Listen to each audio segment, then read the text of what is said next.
Mass TV news కి స్వాగతం। మాజీ ఎమ్మెల్యే కందికుంట వెంకట ప్రసాద్ భార్య కందికుంట యశోదమ్మకు తెదేపా పార్టీ ఎమ్మెల్యే అభ్యర్థిగా టికెట్ ఖరారు కావడంతో నంబుల పూలకుంటలో తెదేపా నాయకులు బాణాసంచలు పేల్చి సంబరాలు చేశారు। ఈ సందర్భంగా పలువురు నాయకులు మాట్లాడుతూ కందికుంట నాయకత్వంలో యశోదమ్మను అత్యధిక ఓట్లతో మెజారిటీతో గెలిపించుకునేందుకు కార్యకర్తలు నాయకులు ఏకమవ్వాలని అన్నారు। చంద్రబాబు నాయుడిని ముఖ్యమంత్రి చేసేందుకు ప్రతి కార్యకర్త కష్టపడి ఓటర్లకు అవగాహన కల్పించి గెలిపించుకోవాలన్నారు। ముఖ్యమంత్రిగా చంద్రబాబు నాయుడు ప్రమాణ స్వీకారం చేసిన వెంటనే ప్రజలకు ఇచ్చిన పథకాలను అమలు చేస్తారన్నారు। ఈ కార్యక్రమంలో తెదేపా మండల కన్వీనర్ చంద్రశేఖర్ నాయుడు, నాయకులు అంజనప్ప నాయుడు, శ్రీరాములు నాయుడు, గంగశేఖర్, నరసింహులు, రవి, రెట్టప్ప, ఆదినారాయణ, ఆజాద్ వీరితో పాటు పలువురు నాయకులు పాల్గొన్నారు।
కందుకుంట యశోదమ్మ గారికి ఈరోజు కదిరి నియోజకవర్గం తెలుగుదేశం పార్టీ టికెట్ ఇచ్చినందుకు కదిరి నియోజకవర్గంలోని నంబుల పూలకుంట మండలంలోని 50 మంది తెలుగుదేశం పార్టీ కుటుంబ సభ్యులు, అదేవిధంగా జనసేన కార్యకర్తలు, అదేవిధంగా బీజేపీ కార్యకర్తలు అందరూ ఈరోజు యశోదాదేవి పేరు తెలిసిన తర్వాత మండలంలోనే తెలుగుదేశం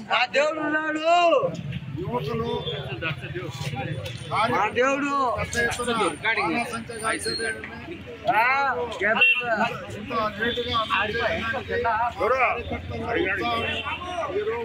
పెంచుకొని బడుగు బలహీన వర్గాలు, ఎస్సీ ఎస్టీలు, మైనార్టీలు అందరూ ఈరోజు యశోదమ్మ గెలుపు కోసము ప్రతి కార్యకర్త ఆ శాయశక్తుల కృషి చేసి యశోదమ్మ గారిని అత్యధిక మెజార్టీతో గెలిపించి మా కందికుంట వెంకటప్రసాద్ నాయకత్వంలో మా తెలుగుదేశం పార్టీ కుటుంబ అందరికీ పేరు పేరున నమస్కారము। ముఖ్యంగా ఈ రోజు నుండి తెలుగుదేశం పార్టీ కార్యకర్తలందరూ గట్టిగా కృషి చేసి యశోదమ్మ గెలుపు కోసము రాత్రింబౌళ్ళు కష్టపడతామని మేము ఈరోజు తెలియజేసుకుంటున్నాం।